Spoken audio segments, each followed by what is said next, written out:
At this point in time, joining us on the show is Colonel S.S. Sodhi, defense expert.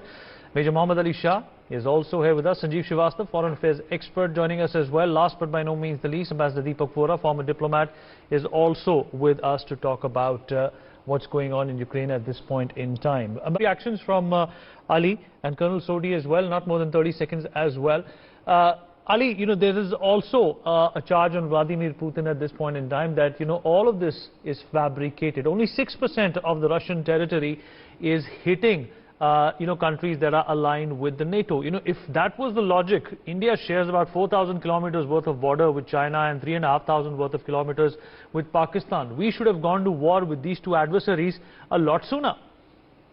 You have a point over there, Vineet, absolutely. And it is totally what I perceive it as. I don't think the heads of states of two European countries would be that foolish to actually get involved in this kind of a. There is something, there's a much bigger picture which is not visible to the naked eye for people like you and me. There is something much in store. And a president like President Zelensky, who is actually misleading his people, who the world is seeing as a great leader, he's fighting until the end and this, that. He does not realize. Have you seen the images of the small little children who are parting from their father, and they're not even soldiers, mind you. They're not even soldiers, and they don't even know whether they'll come back or not. So that is not the way. And yes, Russia did a wrong thing by attacking. Right, and Ali, he's not a seasoned administrator as well. We've run out of time, Colonel Sodhi.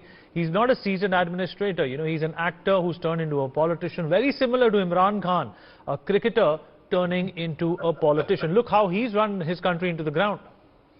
Exactly. I totally agree with you, Vineet. Politics and the armed forces are a very serious ball game. And expecting a person who's been on the total creative field, whether a cricketer or a comedian, to suddenly come at the helm of the affairs and then think, he can dictate his will on the country, well, that is exactly proving to be disastrous for Ukraine. On the other hand, President Putin, a seasoned KGB officer, who was the equivalent of a national security advisor. He was the chief of the Federal Security Bureau in Russia before he became the president. So he is quite a seasoned man. He's a seasoned soldier. He's a astute politician. He knows what his long-term interests are. About this point, about just about 6% of the land of Russia, or the Russian borders bordering the NATO countries. Well, 6% may be a small figure speaking numerically. But the point here is that if a person feels threatened, even 1% is enough to provoke him. I am not at all justifying the aggression of Russia. I'm not at all justifying the war that has been made by Russia. I, as an army man, always feel that war is never an option, because only two people suffer the most in any war. Let us take any war in the history. It is the people of the armed forces and the common citizens. It is these two categories of people who suffer the most.